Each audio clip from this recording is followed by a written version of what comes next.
Hello and welcome to our first lecture on the Fellowship of the Ring. So we are going to be reading this over the course of 2 weeks, and then we'll also have a number of different smaller lectures on topics related to the Fellowship of the Ring.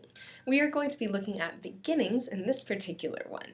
So there are a lot of ways that we can think about the beginnings of the Lord of the Rings and the Fellowship of the Ring. One of those ways is that it begins with the Fellowship of the Ring. We actually have 3 different parts of this Lord of the Rings trilogy. So it's published between 1945 and 1955, and we have the Fellowship of the Ring, the Two Towers, and the Return of the King.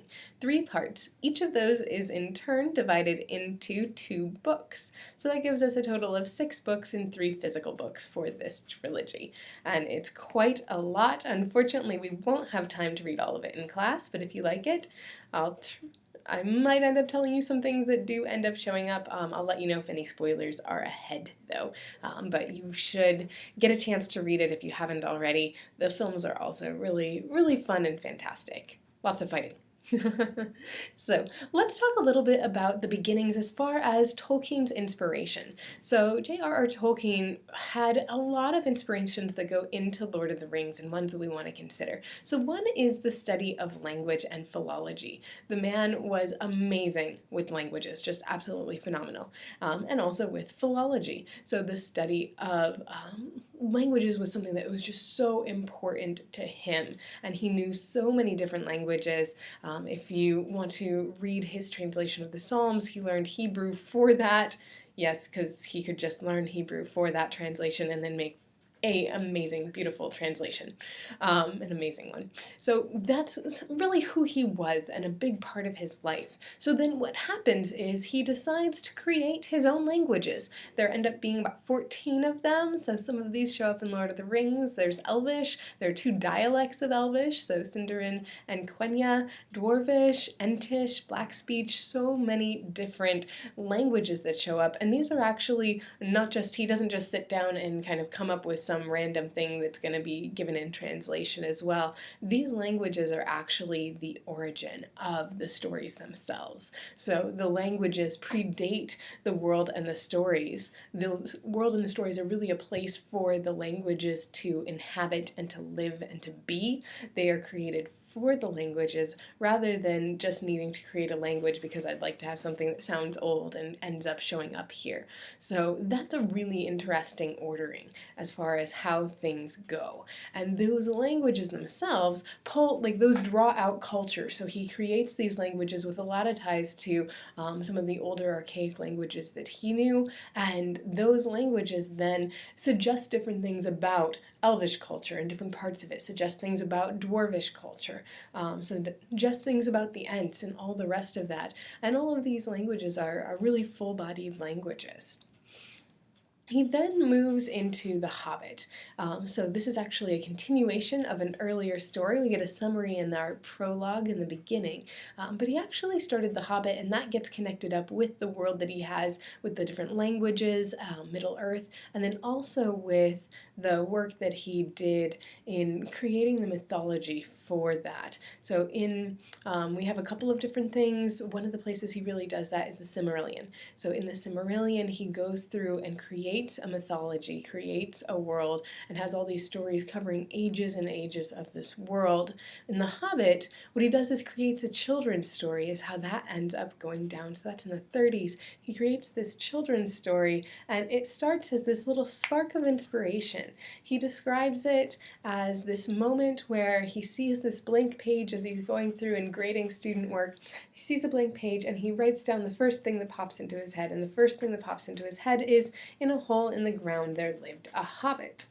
So we actually have, again, it's starting with language. It's starting here with this strange word and the word hobbit. What does that mean? Why do hobbits live in holes in the ground?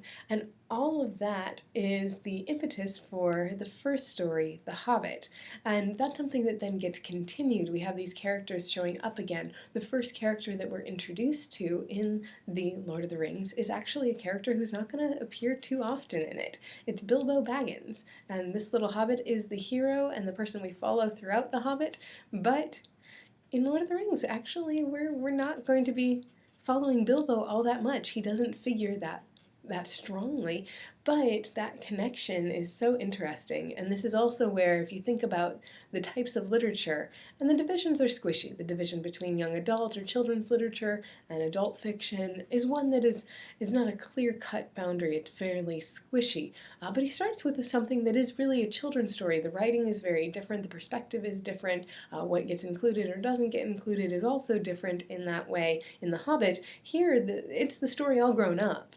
So we have that element as well in this inspiration or beginning. We also have the world and the historical context that Tolkien is writing in. So he was a soldier in World War I. He saw, and the entire world saw what happened when you have worldwide conflict and worldwide warfare. In World War I, it was just such a big cultural moment for them in so many reasons. Part of it was the scale, like I just mentioned, but also part of it was how the technologies of battle were improving and advancing at a rate that the world was not ready for. We have technologies of battle, things like mustard gas, and all these different ways of killing people and causing intense bodily pain and destruction. But during World War I, the generals, the people leading the army, were still using outdated tactics. They had not changed their tactics to properly account for the type of warfare that they were seeing. How could they? Of course. So that's another thing that really leaves a mark on the entire society for the time that we're looking at, is the shadow of World War I. And Tolkien begins writing The Lord of the Rings during the rise of Hitler. So we don't have this kind of one-to-one correlation. If you read some of his writing about Lord of the Rings, one of the things that he very emphatically states is that this is not an allegory. I am not writing an allegory. And that can be a little confusing because if you look at it, there are so many spiritual truths, there are so many spiritual resonances of the Christian faith in this story. It's hard to say doesn't have anything of the allegorical. But that's actually going to be very interesting, tied to World War II, which is why I bring it up here. So many people reading Lord of the Rings, so we have this one ring of power that needs to be destroyed in these fires, that we should not use or wield this power or this weapon. This weapon is too strong and will destroy us. It was published after World War II, written during, but published after. And this really resonated with a number of people as they thought about the use of atomic weapons, the atom bomb, the bombs that we had dropped on people that had caused the end of the war, but it also caused extreme devastation, extreme loss of life, and a lot of questions about what type of people are we if we can do that, if we use that, what does that turn us into? So it's resonating with questions at the time, and those resonances, I think, are important ones we need to think about. The concern that Tolkien had was really expressing that it's not a straight-up allegory. The ring is not the atom bomb. That doesn't mean that the ring can't help us think through the atom bomb, or there might be some connections, and that idea of a weapon that is so powerful isn't something that's happening at the time. It certainly is, and even just if we think about that shadow of World War I, that's a big question, a little different question as far as the scope and scale than we see with World War II. And the atom bomb. But that's another really important part of the inspiration, is that cultural element and what's happening worldwide. I really want to focus again, though, on this importance of language. And this part is from Jane Chance, and she writes, Tolkien well understood the power of the written and spoken word. Philologist that he was, he knew that words were magic. And that really harkens back to a lot of what we've been talking about and thinking about too with creation, and creation coming ex nihilo from God, out of nothing, but it being spoken into being, that importance of the word and of speaking, of language. So for Tolkien, words provide the means to unify and extend the social community. So one of the things that words do is it can create that social community. It can bring people into community. to understand the various species of nature. Language is also about categorization. It's about dividing and understanding the world around us, and to cross the boundaries of time, past and present. We can't go into the future with language yet, but one of the things language also does, and for Tolkien, he knew a lot of ancient languages. So by going back to these ancient forms, even if we just look back to Shakespeare and read Shakespeare, what we're doing there is a type of time traveling as we go back and hear what things were like, and language can do that for us. If we go back further, we can go back to Chaucer and Middle English. With Shakespeare, it's still modern English. And we can go back even further, and we'd have to do even more study if you wanted to read something like Beowulf in Old English. That is this type of time travel that we can do. It also allows us to cross space and the equivalent of earthly, supernatural, and infernal in Middle-earth. So there's so much importance in language, so that is one of those places that we start when we think of the novel. We also, when we turn to the novel, one of the things that's so interesting is that we begin with hobbits. We don't begin with massive wars. We don't begin in the middle of things, in medias res. We don't begin with Gandalf and wizards. He does show up, and he shows up pretty early on, but then he disappears, and we stay with the hobbits. It's so interesting that Tolkien himself, in a letter to Deborah Webster, identified himself as a hobbit at his core. So his size is a bit different, but in everything else he says pretty much a hobbit.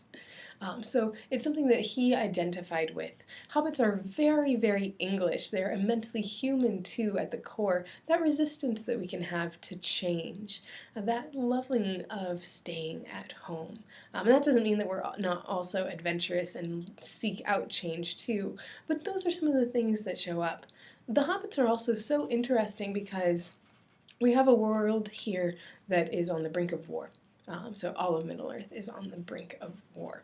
And it's so interesting that we have hobbits are off, they're secluded, they're on their own, they're particularly not warlike, they have a dislike of, or maybe distrust of, different types of industrial tools, and it's really this pre-modern society in many ways. It's an agrarian society, and they're seen as being rooted in nature and connected with nature. If you've seen the films, one of the things you might notice is that just visually Hobbiton looks like nothing else in the rest of the films. And in the books that's true as well.